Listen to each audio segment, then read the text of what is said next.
देते हैं, जो हमारे लिए अच्छा होता वो ही देते हैं।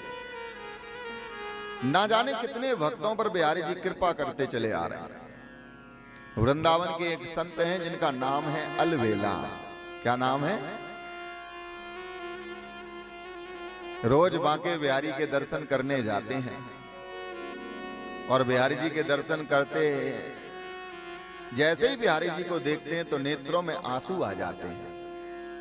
रोज निहारते हैं बिहारी जी को, क्योंकि बिहारी जी हैं ही इतने सुंदर। हरि से नैन मिलाकर देखो, अरे इतना धोखा खाकर तो देखो, अरे सबसे सुंदर है हमारे बांके बिहारी, जरा एक बार वृंदावन आकर तो देखो भैया, कितने सुंदर हैं वो बांके बिहारी।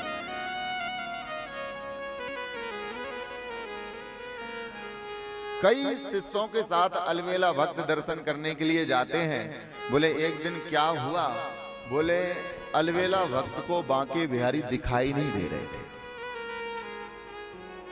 बिहारी जी के मंदिर में आप जाओ, आप जिस ये चमत्कार है वहां का कि आप जिस कोने में खड़े हो जाओगे, बोले बिहारी जी वहीं से तुम्हें दिखने लग जाएंगे, जिस भी कोने में खड़े हो जाओगे। और ऐसा ही लगता है कि बिहारी जी हमें ही देख रहे हैं।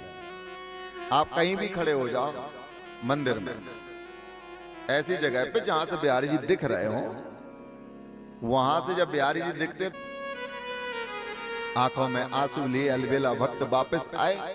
बोले हो सकता है आंखों में कुछ प्रॉब्लम आ गई हो और बिहारी जी नहीं दिख रहे, चलो अगली बार आते हैं, कल आते हैं। उनका तो नियम ही था कि शाम होती थी और शाम होते ही अलवेला भक्त बिहारी जी के दरबार में पहुंच जाते थे।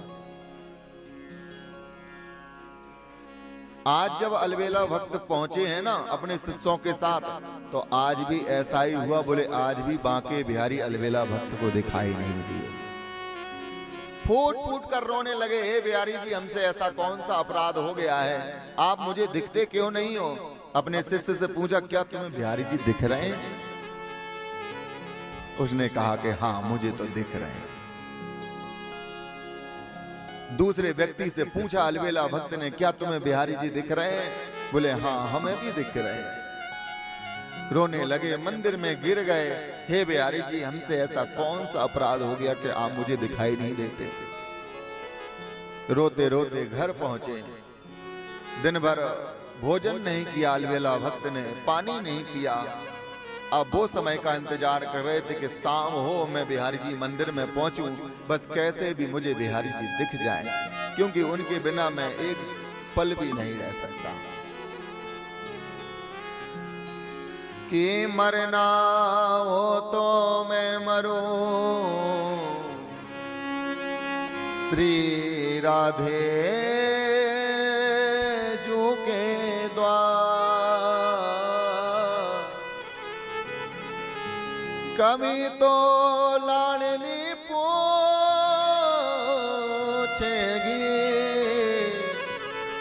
ये कौन पड़ो दरबार।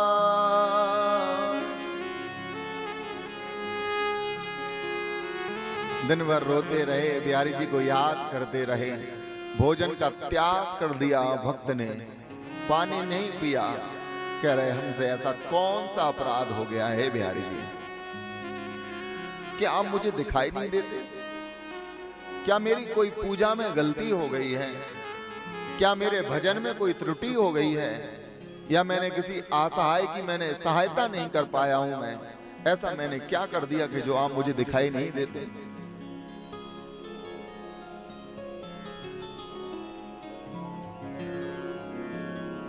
कि ना पूछो कि ये मैंने अपराध क्या क्या, कहीं ये जमी आसमां हिल न जाए। हो जब तक श्री राधा रानी क्षमा ना करोगी, मैं कैसे तुम्हारे चरण छोड़ दूंगा। मैंने ऐसा कौन सा अपराध कर दिया कि मेरा इतना बड़ा अपराध हो गया कि आप मुझे दर्शन नहीं देते? अरे हम भी अलबेला हैं, तुम्हारे भक्त हैं, अरे तुम्हारे चरणों को जब तक नहीं छोड़ेंगे जब तक बिहारी जी तुम मुझे दर्शन नहीं दोगे। कि बहुत ठोकरें खा चुका जिंदगी में, तमन्ना तुम्हारे दीदार की है। कि जब तक श्री राधा रानी, जब तक श्री बांके बिहारी दर्शन न दोगे,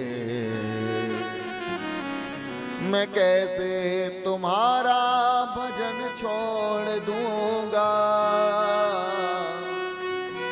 मैं कैसे तुम्हारा भजन छोड़ दूंगा जब तक आप दर्शन नहीं दोगे। अंतिम बात बड़ी प्यारी कह रहे हैं मानो, कि तारो न तारो ये मर्जी तुम्हारी, ओ लेकिन मेरी आखिरी बात सुन लो। जो तुमने राधा रानी दर से हटाया,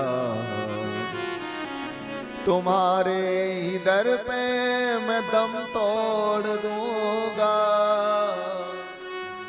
हे बिहारी जी बस इतनी कृपा करना कि कहीं अपने चौखट से मुझे भगा मत देना। और आज जब अलवेला भक्त बिहारी जी के मंदिर में पहुंचे हैं, आज भी देखा अलवेला भक्त ने कि बिहारी जी को हर कोने से देख लिया पर बिहारी जी दिखाई नहीं दिए।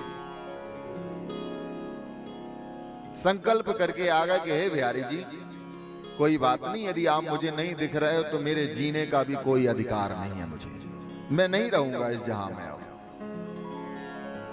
और कहा कि देखो बिहारी जी आज तुम नहीं दिख रहे हो, मैं कल फिर आऊंगा और अब मैं तुम्हारे पास नहीं आऊंगा। बोले मैं जमुना जी जाऊंगा और जमुना जी में जाकर मैं अपने प्राणों का ही परित्याग कर दूंगा।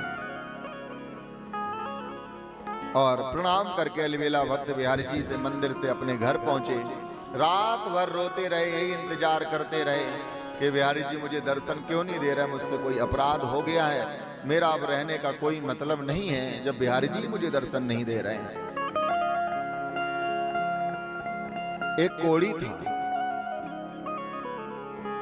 उसके सपने में बिहारी जी आए और उस कोड़ी को कहा कि देखो ए कोड़ी, तुझे यदि अपना कोड़ ठीक करना है ना तो कल तू यमुना जी के किनारे पहुंच जाना और वहां पर एक अलवेला भक्त अपने आप को मारने पहुंचेंगे।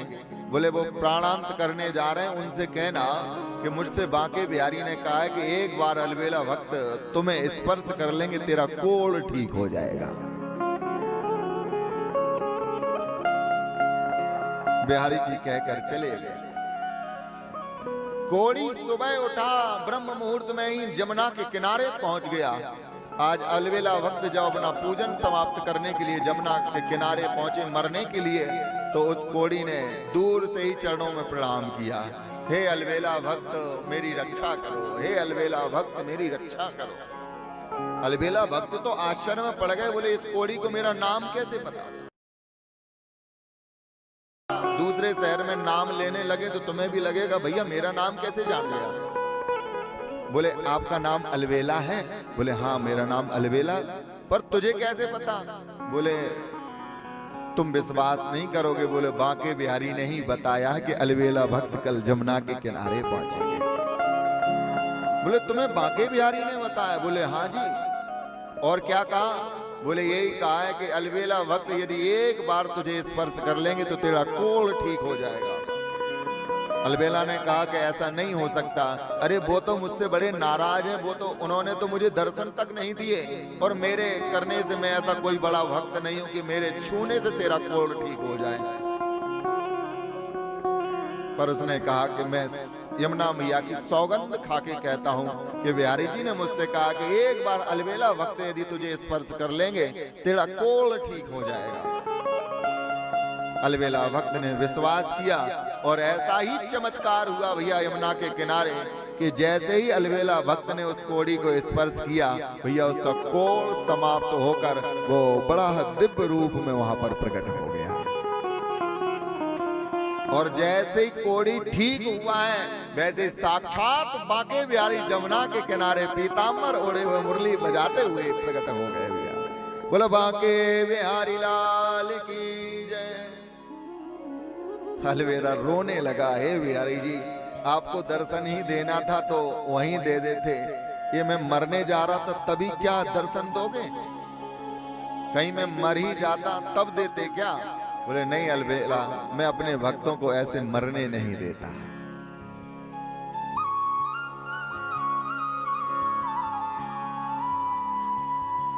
मेरे प्रभु मौत पर पर्दा उतार आए, मेरे प्रभु मौत पर पर्दा उतार आए।